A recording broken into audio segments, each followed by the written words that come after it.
Ne vous comparez pas à quelqu'un d'autre quand vous commencez à investir votre argent. Vraiment, s'il y a une seule chose à laquelle on peut se comparer, c'est le benchmark de l'indice de référence tout simplement sur lequel on investit. C'est-à-dire que si on investit sur des actions françaises, on va comparer la performance de notre portefeuille avec l'indice du CAC 40. Si on investit sur des actions américaines, on va comparer notre performance avec le S&P 500. C'est la seule chose à laquelle on peut se comparer selon moi. Ne vous comparez pas avec votre voisin, ne vous comparez pas avec quelqu'un de votre famille, ne vous comparez pas avec les influenceurs sur le net, etc.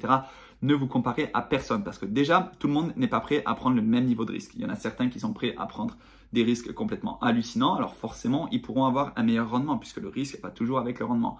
Ne vous comparez pas non plus au niveau de votre capital. Il y en a certains qui investissent 100 € par mois, il y en a certains qui investissent 10 000 € par mois. Ça n'a rien à voir.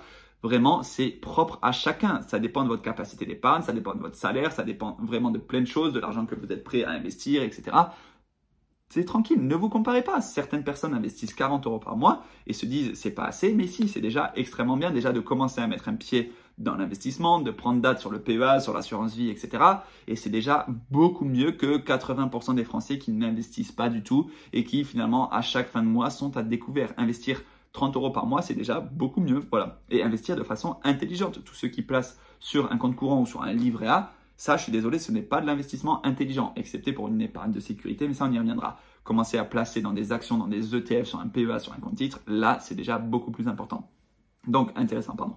Donc, ne vous comparez pas ni au niveau du risque, ni au niveau du rendement, ni au niveau du capital, ni au niveau du temps. Vous venez peut-être de commencer l'investissement il y a 2-3 ans. Certaines personnes, ça fait déjà 10, 15, 20 ans qu'elles sont dans l'investissement. Forcément que leur niveau d'expérience est beaucoup plus important et forcément que leur capital est beaucoup plus important et forcément que leur retour sur investissement, le rendement de leurs dividendes, etc. c'est beaucoup plus important. Mais encore une fois, vous venez de débuter, donc ne vous comparez pas. C'est vraiment le message que je voudrais vous faire passer aujourd'hui. Des fois, moi, je me suis dit au début sur le marché de crypto, j'ai investi que ça, j'ai fait que telle performance, j'ai perdu déjà tout ça. Et en fait, eux ont l'air de faire beaucoup mieux. Mais oui, c'est comme ça. C'est comme ça. Tout le monde est différent. Tout le monde a un capital différent, un niveau de risque différent, etc. Donc vraiment, avancez à votre rythme. Investissez sur vous-même. Prenez vos connaissances, vos compétences. Investissez sur vous-même. Et puis, allez-y tranquillement. Et tout se passera bien. Croyez-moi, tout se passera bien. Avec le temps, ça va vous être bénéfique, notamment au niveau des intérêts composés, mais aussi au niveau de votre mindset et de votre compétence. Avec le temps, vous allez voir que tout va s'arranger. Voilà, si vous avez des questions un petit peu sur votre situation personnelle, sur ce que vous devriez faire, sur votre stratégie, etc., n'hésitez pas dans les commentaires.